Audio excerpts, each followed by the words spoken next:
বাৰ্ষিক দিৱস উদযাপন দক্ষিণ কামৰূপৰ পলাশবাৰী সমষ্টিৰ অন্তৰ্গত বাটৰহাটস্থিত নৱাৰুণ পাব্লিক স্কুলৰ আজি বাৰ্ষিক দিৱস উদযাপন কৰা হয়।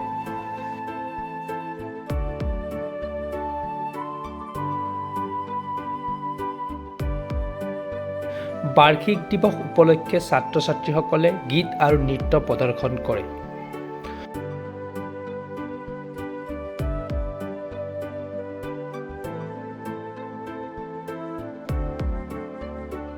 মুখ্য অতিথি হিচাপে উপস্থিত থাকে অসমৰ ভ্ৰাম্যমাণ জগতৰ অভিনেতা জয়ন্ত দাসৰ লগতে বিশিষ্ট ব্যক্তিসকল।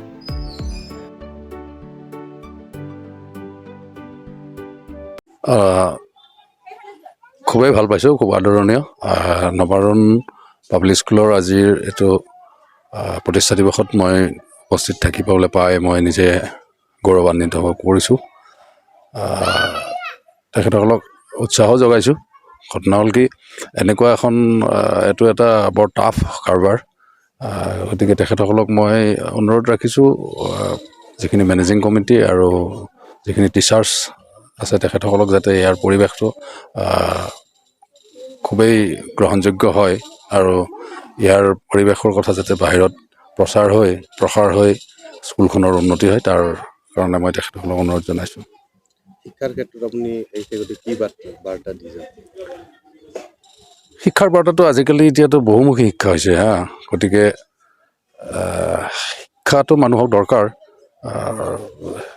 গতিকে এই যিটো সময়ৰ সোঁতত আমি আগবাঢ়ি যোৱাৰ কাৰণে যিবিলাক বহুমুখী শিক্ষা আছে, আমি একঘামী শিক্ষাতে ধৰি নাথাকি বহুমুখী শিক্ষাটো অৱলম্বন কৰাটো মই বেছি প্ৰযোজ্য বুলি ভাবোঁ আজিৰ এই বৰ্তমান সময়ত।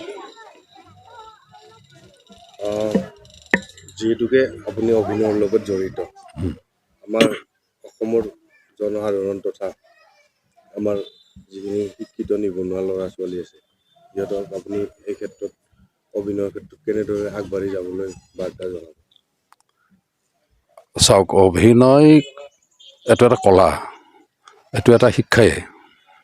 গতিকে ইয়াৰ যিখিনি বুনিয়াদী শিক্ষা, তাৰ পৰাতো শিক্ষাখিনি আহৰণ কৰিবই লাগিব।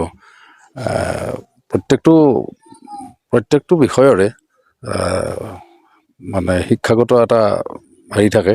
গতিকে অভিনয়ৰ ক্ষেত্ৰতো মই নকওঁ যে অভিনয় এটা পেচা হিচাপে ল'ব পাৰি আজিকালিৰ সময়ত। গতিকে তাক কিন্তু মানে একাডেমিকেলি তেওঁলোকে শিক্ষাটো গ্ৰহণ কৰি তেনেকৈ আগবাঢ়ি গ'লে বেছি ছাকচেছফুল হ'ব, মই সেইটোৱে আহ্বান জনাইছোঁ। প্ৰথমতে মই নৱবৰ্ষৰ শুভেচ্ছা যাচিছোঁ আৰু বিহুৰো ওলগ যাচিলোঁ, আগন্তুক ভোগালী বিহুৰ। স্কুলৰ মানে যিকোনো বিদ্যালয়ৰে বা যিকোনো অনুষ্ঠানৰে এই এনুৱেল ডে যিটো থাকে, এনুৱেল ডে ফাংচনটো সেইটো বহু প্ৰত্যাশিত হয়, বহু আকাংক্ষিত হয় আৰু সেইটোৰ কাৰণে সকলোৱে অপেক্ষা কৰি থাকে। গতিকে ইয়াত আমাৰ এতিয়া এইখন বাটৰহাটস্থিত CBSE এফিলিয়েটেড স্কুল এখন, আৰু ইয়াতে এনেকুৱা অঞ্চল এটাত এখন স্কুল আগবঢ়াই নিব পৰাটো মোৰ উপৰোক্ত সন্মানীয় জয়ন্ত দাই কোৱাৰ দৰে এইটো বহুত কিন্তু সহজ কাম নহয়। তথাপিও আমি শিক্ষক কেইজনমানে এই স্কুলখন আকৌ আগবঢ়াই নিয়াৰ কাৰণে, এটা সময়ত আছিলে তাৰপিছত বহি গৈছিলে স্কুলখন, আকৌ নতুনকৈ আমি আজি যোৱা 2 বছৰ ধৰি আগবঢ়াই নিবৰ কাৰণে যথেষ্ট প্ৰয়াস কৰিছোঁ। আৰু এখেতে যে ক'লে যে বহুমুখী হৈছে আজিকালি স্কুল, মানে হেৰিবিলাক প্ৰতিভাবিলাক, শিক্ষাৰ যিবিলাক দিশ এইবিলাক বহুমুখী গৈছে, আৰু সেই উদ্দেশ্য আগত ৰাখি এইখন বিদ্যালয়তো এতিয়া আমি বিভিন্ন ধৰণৰ টাইকাণ্ডোৰ পৰা আমাৰ এনেকুৱা ধৰণৰ প্ৰতিভাবিলাক দেখুৱাই অনাৰ কাৰণে বিভিন্ন ধৰণৰ কোৰ্চ ইণ্ট্ৰডিউচ কৰিছোঁ। আৰু মই সকলোকে আপোনালোকৰ জৰিয়তে আহ্বান জনাওঁ, যিমানখিনিয়ে পাৰে যে ইয়াতে, কাৰণ এতিয়াতো আৰু লাহে লাহে এই কাউন্সিল সেৱা এইবিলাক মাৰ জয় গৈ আছে, আৰু এতিয়া সঁচা কথা ক'ব লাগিলে মানুহ CBSEৰ ফালে ধাৱমান হৈছে। কিন্তু এখন গুৱাহাটীত গৈ পেলাই কিবাত গৈ পেলাই CBSEৰ বিদ্যালয়ত যিমানখিনি ফিজ দি পেলাই নামভৰ্তি কৰিবলগীয়া হয়, আমি ইয়াতে কম খৰচত সেই একেখিনি শিক্ষা দান কৰি আছোঁ, যিমানখিনি সহযোগ কৰি পাৰোঁ। গতিকে সকলোৰে সহযোগিতা বিচাৰিছোঁ যাতে এইখন আগবঢ়াই নিয়াৰ ক্ষেত্ৰত সহায় কৰে। বিজয়নগৰৰ পৰা Sanjeev Ahmed report, Pratah time digital.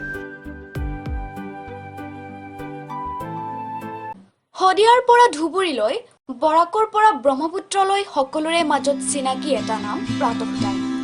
থলুৱা ভাষা, কৃষ্টি আৰু সত্য বাতৰিৰ আধাৰত প্ৰতিষ্ঠিত খবৰ প্ৰাতঃ টাইমৰ প্ৰতিটো বা বাতৰি পুংখানুপুংখভাৱে চাবলৈ Facebook, YouTube, website, Twitter, Instagram আৰু ব্লগাৰ পেজত লাইক আৰু ফ'ল' কৰক।